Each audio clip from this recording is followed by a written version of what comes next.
Everyone, welcome to Naira study hub. आप सब कैसे हैं? आई होप कि आप सभी अच्छे होंगे। फ्रेंड्स, आज का जो वीडियो है वो डीएलएड फर्स्ट सेमेस्टर में जिन लोगों ने एडमिशन लिया है उन लोगों के लिए खास होने वाला है। सो वीडियो को बिल्कुल भी स्किप ना कीजिएगा और वीडियो को लास्ट तक जरूर देखिएगा। तो आज का जो आपका टॉपिक है उसमें कई चीजों को हम लोग कवर करेंगे। जैसे आपका हो जाता है कि ये पाठ्यक्रम कितने दिनों का है, ठीक है ना। उसके बाद हो जाता है ये मीडियम कौन सा है। उसके बाद हो जाता है इसमें पूर्णांक क्या है, लिखित जो पेपर होता है उसमें आप लोगों को कितने नंबर लाने होते हैं, कितने नंबर्स का होता है, या आपको जो स्कूल से यानी कॉलेज से कितने नंबर प्रोवाइड होते हैं और कितने नंबर में से कितने नंबर लाने होते हैं। ये जो इंटर्नशिप लगती है, इंटर्नशिप होती क्या है, उसके बारे में यानी सभी चीजों के बारे में हम लोग बहुत ही डिटेल में बात करने वाले हैं और बहुत ही बारीकी से चीजों को समझने वाले हैं। सो फ्रेंड्स, अगर अभी तक आप लोगों ने चैनल को सब्सक्राइब नहीं किया है तो प्लीज सब्सक्राइब कर लें और बेल आइकन को भी जरूर प्रेस कर लें, जिससे कोई भी नोटिफिकेशन हो वो आप तक पहुंच सके। क्योंकि फ्रेंड्स, ऐसा नहीं है कि हम इसी वीडियो तक सीमित रहेंगे। आप लोगों के साथ हम 2 साल यानी 2 साल में आप लोगों का ये जो डीएलएड का है इसमें 4 सेमेस्टर होते हैं। अभी इस पे हम लोग डिटेल में डिस्कस करेंगे। आपके 2 साल ये हो जाते हैं। उसके बाद आपका हो जाता है सीटेड हो जाता है, और भी जितने एग्जाम है सब में हम आपके साथ में, ठीक है ना, और आपके साथ हर वक्त खड़े हैं। तो आप लोगों ने, फिर से कह रही हूँ, अगर अभी तक सब्सक्राइब नहीं किया है तो प्लीज सब्सक्राइब कर ले, और हम लोगों का साथ काफी लॉन्ग टाइम तक चलने वाला है, ठीक है ना। तो चलते हैं आज के टॉपिक पर। सबसे पहले बात कर लेते हैं कि ये पाठ्यक्रम कितने वर्ष का है। तो ये पाठ्यक्रम आपका 2 वर्षीय होता है। 2 वर्षीय में क्या होता है, 6 महीने के कितने तो 6 मंथ के आपके ये 4 सेमेस्टर होते हैं, ठीक है ना। 4 सेमेस्टर में आपको 4 बार एग्जाम देना होता है। 6 महीने के बाद आपका एग्जाम आ जाता है। और इसमें एक चीज और भी रहती है, जैसे जब आप लोगों के एग्जाम हो जाते हैं तो ऐसा बिल्कुल भी नहीं है कि आप लोग जब रिजल्ट आ जाता है उसके बाद से तैयारी करनी होती है। तो ये आपके जो सेमेस्टर है इसमें ये होता है कि आप लोगों ने जैसे एग्जाम दिए फिर दूसरे सेमेस्टर की आपको तैयारी करनी रहती है। क्योंकि इसमें रिजल्ट के अगर आप वेट करते हैं तो रिजल्ट आता है, उसके बाद में एग्जाम फिर से दूसरे सेमेस्टर के मतलब ये होता है कि हाँ उसकी तैयारी स्टार्ट हो जाती है कि अब एग्जाम आने वाले हैं। तो इसलिए आप लोगों को जो ये सेमेस्टर है इनमें कंटिन्यू आपको वर्क ही करना रहता है। अब बात कर लेते हैं कि ये मीडियम कौन सा है, क्योंकि बहुत से लोगों के मन में ये चीज होती होगी कि ये इंग्लिश मीडियम है या हिंदी मीडियम है। तो इस पर भी हम लोग डिस्कस कर लेते हैं कि ये जो मीडियम है ये इंग्लिश ना होकर ये हिंदी मीडियम है, ठीक है ना। हिंदी मीडियम है, लेकिन जो आपका एक पेपर होता है इंग्लिश का, इसको आपको इंग्लिश मीडियम में ही देना रहता है, ठीक है ना। यहाँ पे चीजें क्लियर हो गई होंगी। आई होप आप लोगों को चीजें समझ में आ रही होंगी। अगर कहीं पर भी कोई डाउट हो या कुछ क्लियर करना हो तो प्लीज आप लोग कमेंट बॉक्स में कमेंट करें, हम उसका रिप्लाई आप लोगों को जरूर से जरूर देंगे, ठीक है ना। अब बात कर लेते हैं पूर्णांक। तो इसमें जो पूर्णांक होता है वो आपका 800 होता है। अब इसको समझ लेते हैं। जैसे जो आपका पेपर होता है, लिखित पेपर होता है, वो 275 नंबर का होता है, और आपका आंतरिक मूल्यांकन कितने का होता है, तो 525 का। अब ये आपको कैसे क्या करना है, तो इसमें समझते हैं कि जो लिखित पेपर है ये जो 275 नंबर का होता है, इसमें आपको 8 सब्जेक्ट पढ़कर तैयारी कर और आपको नंबर लाने रहते हैं, ठीक है ना। उसमें जो आपके सब्जेक्ट हो जाते हैं वो बाल विकास, शिक्षण अधिगम, विज्ञान, गणित, सामाजिक विज्ञान, हिंदी, संस्कृत और ऑप्शनल सब्जेक्ट उर्दू हो जाता है। जैसे कुछ लोग संस्कृत चूज करते हैं, कुछ लोग उर्दू चूज करते हैं, है ना। ये हो जाता है, और आपका कंप्यूटर हो जाता है। तो इसमें आप लोगों को क्या करना होता है, तैयारी कर और आपको नंबर लाने रहते हैं, ठीक है ना। यहाँ तक क्लियर हो गया। अब बात करते हैं आंतरिक मूल्यांकन की। तो आंतरिक मूल्यांकन में आपको क्या रहता है कि आपको कॉलेज से ये नंबर प्रोवाइड होते हैं, ठीक है ना। तो जो कॉलेज से नंबर प्रोवाइड होते हैं तो इस पर भी अभी हम लेंथी डिस्कस करेंगे, सो आप लोग साथ में बने रहिएगा। अब हम बात करते हैं इसमें विषय क्या क्या होते हैं, अभी हम इन पर डिस्कस करेंगे, ठीक है ना, डिटेल में। अब विषय जैसा कि अभी हम लोगों ने डिस्कस मतलब हम लोगों ने अभी क्या किया, अभी देखिए विषयों के बारे में जाना, तो बाल विकास, शिक्षण, अधिगम, विज्ञान, गणित, सामाजिक विज्ञान, हिंदी, संस्कृत, और ये ऑप्शनल सब्जेक्ट उर्दू हो जाता है, और कंप्यूटर। हाँ, एक चीज और बताना चाहूंगी, अब आप सोच रहे होंगे इसमें इंग्लिश तो कहीं पर भी नहीं है ना, ये माइंड में आप लोगों के आ गया होगा अब तक। लेकिन हम बताना चाहेंगे कि जो आपका फर्स्ट सेमेस्टर है, ठीक है ना, फर्स्ट सेमेस्टर हो जाता है और थर्ड सेमेस्टर हो जाता है, इसमें आपको संस्कृत या उर्दू लेनी रहती है। लेकिन जैसे ही आप सेकेंड सेमेस्टर में आएंगे तो सेकेंड सेमेस्टर में आपको क्या पढ़ना रहेगा, इंग्लिश पढ़नी रहेगी, और उसके बाद आपको फोर्थ सेमेस्टर में भी इंग्लिश ही पढ़नी रहेगी। यानी कहने का मतलब ये है कि फर्स्ट और थर्ड सेमेस्टर में आपका संस्कृत या उर्दू रहेगा, और सेकेंड सेमेस्टर और फोर्थ सेमेस्टर में आपका क्या रहेगा, तो आपका इंग्लिश सब्जेक्ट रहेगा। तो इस तरह से हो जाता है। अब देखिए यहाँ पर हम और भी थोड़ी डिटेल में डिस्कस कर लेते हैं। जो 275 नंबर है इसमें देखिए जैसे आपका बाल विकास हो जाता है, ठीक है ना, तो जो बाल विकास हो जाता है वो हो जाता है आपका 50 नंबर का, और 50 नंबर में आपको लाने कितने रहते हैं, तो आपको 50 नंबर में 25 नंबर लाने ही लाने रहते हैं।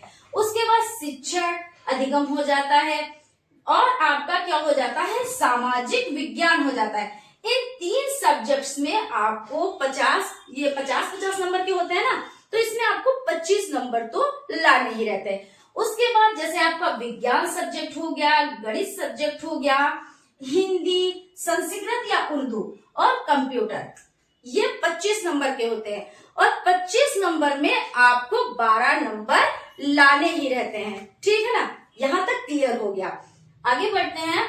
अब देखिए जो इंटर्नशिप फाइल है, अब ये इंटर्नशिप क्या है ना, इंटर्नशिप क्या है, तो आपका फर्स्ट, सेकेंड और थर्ड सेमेस्टर तक आपको क्या करना होता है, आपको विद्यालय जाना होता है। जो आपके नजदीकी विद्यालय होते हैं वो चूज करने रहते हैं, आपकी इच्छा पे ये होता है। खैर, तो उसमें क्या करना होता है, जो आपका फर्स्ट सेमेस्टर है, सेकेंड सेमेस्टर, जब आप सेकेंड सेमेस्टर में जाएंगे उसके बाद थर्ड सेमेस्टर में जाएंगे, तो आपको कक्षा 1 से कक्षा 5 तक यानी प्राथमिक में आप लोगों को ये रहेगा कि इंटर्नशिप आपकी लगेगी, ठीक है, जिसको आप लोग टीचिंग बोलते हैं, टीचिंग जिसको बोलते हैं, सभी लोग बोलते हैं।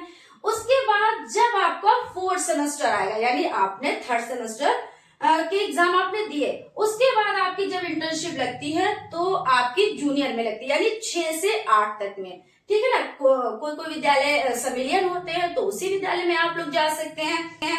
हम तो खैर सम्मिलियन, जो हमारा विद्यालय सम्मिलियन था उसी में हम गए, हमने प्राइमरी में भी वही किया और फिर उसके बाद जूनियर में भी, ठीक है ना, वहीं पे एक ही विद्यालय में। तो ये जो आपके हो जाते हैं फर्स्ट, सेकेंड और थर्ड सेमेस्टर, ये 30 डेज के होते हैं, छुट्टियां छोड़कर आपकी 30 डेज, यानी कि आप ऐसे भी बोल सकते हैं 1 मंथ, है ना, 30 डेज या 1 मंथ, बात एक ही है। और जो आपका फोर्थ सेमेस्टर में है इसमें कितने दिन की होती है, तो आपका हो जाता है 45 डेज, आप बोल सकते हैं, है ना, 45 डेज ये। और ऐसे भी बोल सकते हैं कि 1.5 महीना, है ना, इस तरह से भी आप कह सकते हैं। तो ये तो आपकी हो गई इंटर्नशिप, ठीक है। अब पेपर पैटर्न, तो पेपर पैटर्न को समझ लेते हैं। जैसे ये पूर्णांक 50 का और समय 2 घंटा, आखिर ये किसके लिए है, तो हम समझते हैं। आपका जो सब्जेक्ट बाल विकास हो जाता है, ठीक है ना, जो सब्जेक्ट बाल विकास हो जाता है, शिक्षण अधिगम हो जाता है और सामाजिक अध्ययन हो जाता है, तो इसमें ये जो आपका पूर्णांक रहता है वो 50 नंबर का रहता है, और इसमें समय आपको कितना मिलता है, तो 2 घंटे का मिलता है। इसी में आपको सारी फॉर्मेलिटीज करनी रहती है, आपको कॉपी उसमें जितनी, जैसे कि आपकी जो बेसिक इंफॉर्मेशन है उस सब चीजों को फिल करना रहता है, आपको हर वर्क इसी टाइम में आपको सब करना रहता है, ठीक है ना। तो आपका क्या हो गया, पेपर पैटर्न जो है वो 50 पूर्णांक है और समय 2 घंटा है, बाल विकास, शिक्षण अधिगम और सामाजिक अध्ययन के लिए। ठीक है, इसमें आपको कितने नंबर लाने होते हैं, तो 50 में से आपको 25 नंबर लाने ही रहते। अगर किसी वजह से यहाँ पे मान लीजिए सारे सब्जेक्ट में आपने बहुत अच्छा किया, ठीक है ना, क्योंकि देखिए हर बात को बताते चलते हैं, हर बात को बताते चलेंगे, समझाते हुए चलेंगे, जिसमें आप लोगों को कहीं पर भी आप लोगों का लॉस ना हो। प्लस जब हम जंग में उतरे ही हैं तो हमें हर एक चीज का मालूम, यानी हर एक चीज की मालूमात होनी चाहिए। ऐसा नहीं है कि आधी चीजें हमें पता है और आधी चीजें हमें पता ही नहीं है।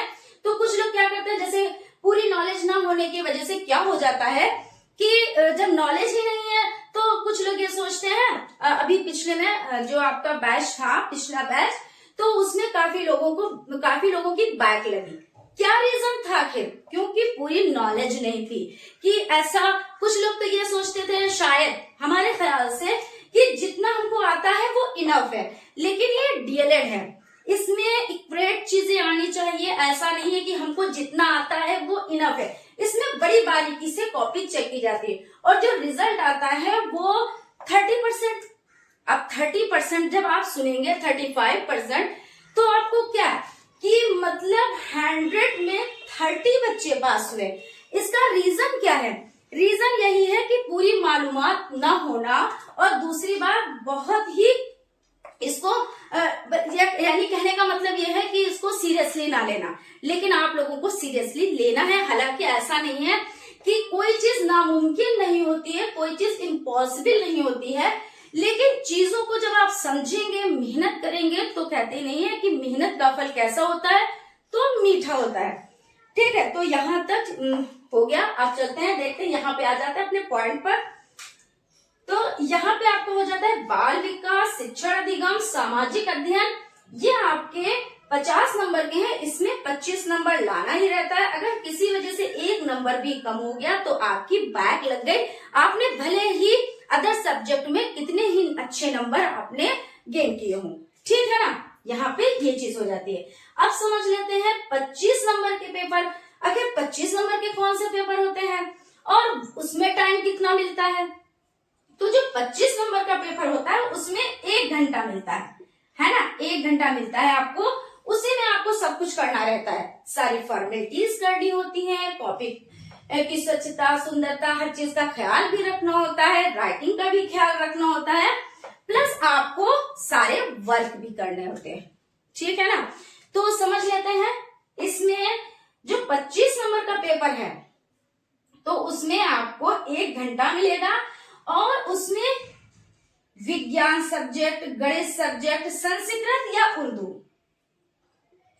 उर्दू यहाँ पे है, उर्दू और हिंदी और कंप्यूटर, इनमें आपको कितना समय मिलेगा, तो 1 घंटा। और आपको इसमें 25 नंबर में से 12 नंबर लाने ही लाने। अगर 12 से 11 नंबर हुए तो समझ लीजिए आपकी बैक लग सकती है, लग सकती नहीं, मतलब 11 नंबर है तो लग ही जाएगी। बैक का मतलब क्या होता है, इस पर भी डिस्कस कर लेते हैं। बैक का मतलब ये होता है कि अगर एक सब्जेक्ट में 1 नंबर भी कम है, जैसे 25 नंबर से आपको 12 नंबर लाने हैं, यानी 25 में आपको 12 नंबर लाने हैं, लेकिन आपको 11 नंबर मिले हैं, ठीक है ना, तो इस सूरत में आपकी बैक लग गई। अब आपको क्या है, अब आपके साथ कैसा क्या है, तो सेमेस्टर चेंज हो जाएगा, सेमेस्टर आपका चेंज हो जाएगा, यानी आप फर्स्ट सेमेस्टर में है, सेकेंड सेमेस्टर में आ जाएंगे। जो बच्चा सेकेंड में है वो थर्ड में आ जाएगा, लेकिन फिर से आपको वही पेपर देना रहेगा। ठीक है ना, तो ये इस तरह से हो जाता है। और ऐसा है कि बैक ना ही लगे तो बहुत ज्यादा बेहतर है, क्योंकि इसमें टाइम की बहुत ही बर्बादी होती है, क्योंकि पहले आपको 8 सब्जेक्ट पढ़ने हैं, फिर आप सेकेंड सेमेस्टर में आए, फिर उसमें आपको 7 सब्जेक्ट पढ़ने हैं, प्लस आपको फिर 1 सब्जेक्ट पढ़ना है, तो दिक्कतें तो होती हैं भाई। तो इसलिए आप पहले से ही इतनी अच्छे से तैयारी करें कि बैक का कोई सवाल ही ना उठे। ठीक है ना, तो यहाँ तक चीजें हो गई। अब चलते हैं नेक्स्ट पॉइंट की तरफ। नेक्स्ट पॉइंट देख लेते हैं। कितना लिखना होता है। तो इसमें कितना लिखना होता है, क्या क्या लिखना होता है ना। तो आपके जो क्वेश्चन हो जाते हैं बहुविकल्पी टाइप, अतिलघुत्तरीय टाइप और यानी बहुविकल्पी टाइप, अतिलघुत्तरीय टाइप और लघुत्तरीय टाइप, इसमें क्या क्या लिखना होता है और कितना लिखना होता है तो समझ लेते हैं। आपके बहुविकल्पी टाइप जो क्वेश्चंस होते हैं वो जो 25 नंबर, पहले इस पर डिस्कस कर लेते हैं, फिर जो 50 नंबर का आता है उस पर डिस्कस कर लेते हैं, ठीक है ना। तो जो 25 नंबर का है, कितने नंबर का है, तो 25 नंबर का है। मान लीजिए कोई भी एक सब्जेक्ट आप उठा लें, आप विज्ञान ही उठा लें, है ना। तो विज्ञान में आपको देखिए 5 क्वेश्चन आएंगे बहुविकल्पी टाइप। कितने, तो 5 क्वेश्चन आपके बहुविकल्पी टाइप हो जाएंगे। उसके बाद 6 से 11 तक यानी 6 आपके क्वेश्चन हो जाएंगे अतिलघुत्तरीय टाइप। कौन से, तो अतिलघुत्तरीय टाइप। उसके बाद यहाँ पे अतिलघु, उसके बाद आपके 7 क्वेश्चन हो जाएंगे कौन से, तो लघुत्तरीय। कौन से हो जाएंगे, तो लघु उत्तरीय प्रश्न हो जाएंगे। ये आपका जो पेपर 25 नंबर का है उसके लिए। अब इसमें करना क्या है, देखिए जो बहुविकल्पीय टाइप क्वेश्चन है उसमें तो आपको पता है 4 ऑप्शन होते हैं, एक पे टिक करना होता है, इस तरह से हो जाता है। अतिलघुत्तरीय टाइप जो क्वेश्चन है उसमें क्या करना होता है, आपको 25 शब्दों में लिखना होता है, ठीक है ना। तो 25 शब्दों में ये नहीं है कि आपको गिन के ही 25 शब्द लिखने हैं, ऐसा बिल्कुल भी नहीं है। अगर आप ये करेंगे तो टाइम की बर्बादी करेंगे। जैसे मान लीजिए कुछ भी ऐसा क्वेश्चन आया, जैसे किसी ग्रंथ का नाम आ गया, है ना, किसी कवि का नाम आ गया, तो जब आपने इक्वरेट वो लिख ही दिया तो 25 शब्द लिखने की कोई जरूरत नहीं है, ठीक है ना। तो यहां तक समझ में आ गया, आगे बढ़ते हैं। फिर उसके बाद लघुत्तरीय, तो इसमें 75, कितने, तो 75 वर्ड का लिखना रहता है। लेकिन ऐसा नहीं है कि आप 75 ही लिखें, जो चीज पूछी जा रही है वो चीज जरूर लिखें। ऐसा नहीं है पूछा गया है जमीन के बारे में, आप लिख रहे हो आसमान के बारे में और आपने 75 किया, इसका डबल लिख दिए तो कोई फायदा नहीं है। देखिए डीएलएड में ऐसा बिल्कुल भी मत कीजिएगा कि कुछ भी लिख दें, कॉपी भराएं और आपको अच्छे नंबर मिल जाएंगे और आप पास हो जाएंगे। तो ऐसा बिल्कुल भी मत सोचिएगा कि ऐसा होता है। मैं पहले से आप लोगों को अवगत कराया देती हूँ जिससे आप लोगों के माइंड में कोई भी कंफ्यूजन ना रह जाए, ठीक है ना। यहाँ तक हो गया आपका। और देखिए ये हो गया कितना लिखना होता है और क्या क्या लिखना होता है। अब अगर बात करें कि पढ़ना कहाँ से होता है तो और पढ़ना कैसे होता है, तो ये बिल्कुल भी मत सोचिएगा कि आप लोग सिर्फ सीरीज पढ़ लेंगे और आप लोगों का सब हो गया। तो ऐसा बिल्कुल भी नहीं है, क्योंकि सिर्फ सीरीज पढ़ने से कुछ भी नहीं होता है। हालांकि बहुत लोग ये चीजें बताते हैं कि आप सीरीज पढ़ लो, आप लोगों के लिए इनफ है।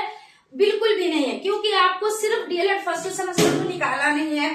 फर्स्ट सेमेस्टर, उसके बाद सेकेंड सेमेस्टर, उसके बाद थर्ड सेमेस्टर, उसके बाद फोर्थ सेमेस्टर और सारे सेमेस्टर के बाद आपको सीटेट क्लियर करना रहेगा, सुपर टेट क्लियर करना रहेगा। तो आपको चीजें बारीकी से आनी चाहिए, है ना। तो आप सब्जेक्ट, आपके 2 सब्जेक्ट जो हो जाते हैं बाल विकास और शिक्षा अधिगम, तो इन सब्जेक्ट में आपका क्या रहता है, ये सब्जेक्ट आपको बहुत ही हेल्प कराते हैं आपके सीटेट में। तो आप लोग को अच्छे से तैयारी करनी रहेगी। तो फ्रेंड्स देखिए यहाँ तक हमने क्लियर कर दिया।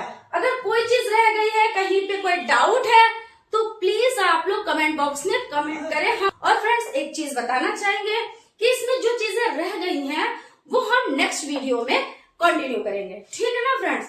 तो आप लोगों ने अगर अभी तक चैनल को सब्सक्राइब नहीं किया है तो प्लीज सब्सक्राइब कर लें और बेल आइकन को भी जरूर प्रेस कर लें, जिससे कोई भी नोटिफिकेशन हो वो आप तक पहुंच सके। Thank you.